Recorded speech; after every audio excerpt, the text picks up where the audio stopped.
So I'm out here at a pull and save in Utah, and I found that there was a undercover Interceptor here.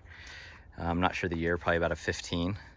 And I found that somebody had dropped the engine cradle, and so it was exposing a lot of things that are harder to show on video otherwise. So I wanted to quickly make a quick video to show you a few things that are common issues, but hard to visualize, and so this is a good opportunity to show it.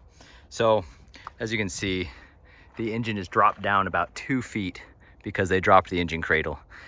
And they loosened up the valve cover, or the intake manifold rather. And so it is a little bit of a mess, but hopefully you can kind of see what I'm pointing at. The first thing I wanted to show is the water pump location. So as we all know about the water pumps on these Interceptors, is they commonly go bad. And as you can see on this one, this is, like I said, about 2 feet lower than it normally is, so it's much more accessible right now. But this is, it'd be really nice if it was this accessible normally. But so the reason why the water pump's such a pain on these is because the water pump is concealed behind this timing cover, this big aluminum timing cover. So in order to get to there, you have to pop off both of these valve covers, remove a bit of wiring. You'll have to remove the idler pulley, and then this crankshaft pulley, and of course the serpentine belt that goes around it too. And I am not sure, the AC compressor is missing. I don't know if that has to come off or not. The alternator's right here. I don't know if the alternator has to come off. I haven't done one of these myself. It looks like it doesn't have to, but when it's in the vehicle, you might want to. But you can see how when you do this job and you don't take the engine out, it's a lot of work just to get to the point where you can remove all these bolts for this timing cover. And so once you pull that, then you'll be able to switch out the water pump. But it is a real chore. So hopefully this is a little easier to visualize that. Another thing, if we move to the front of the engine, so a really common issue is when you're driving down the road and you get a intermittent low oil pressure message on your dash.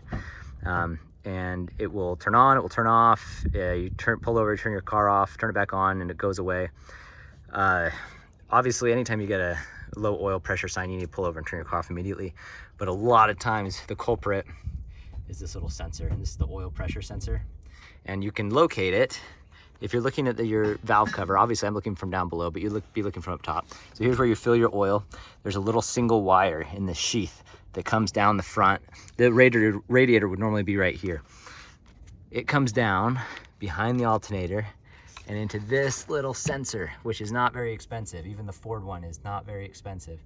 And it screws into the block there. Now, it's not too hard to change, but it's a pain in the butt because you can't normally see this.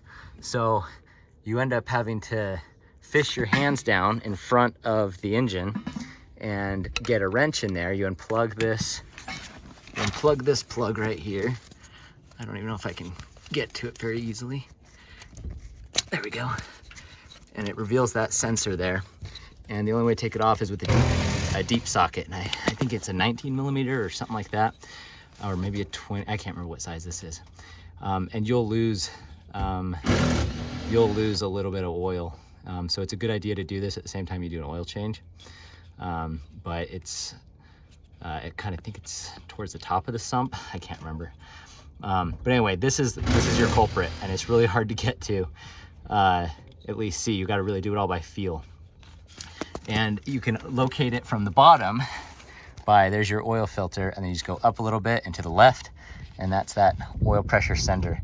And it's just a single wire going into it because the negative side of it is, grounded to the frame or to the block. So that's that. That's a really common issue. I've had to do it. Your alternator, which I just did an alternator, is right here underneath the front valve cover. And it's not too hard. Someone took this nut off already. Let me get my pointer here. There's usually a nut on this top stud, but then the stud also has to come out because it's threaded through to this bracket right here. So this is a hex. I want to say it's an 8 millimeter. It might be a different one size, I can't remember. But on the end of this stud, you put, like I said, I think it's an 8 millimeter.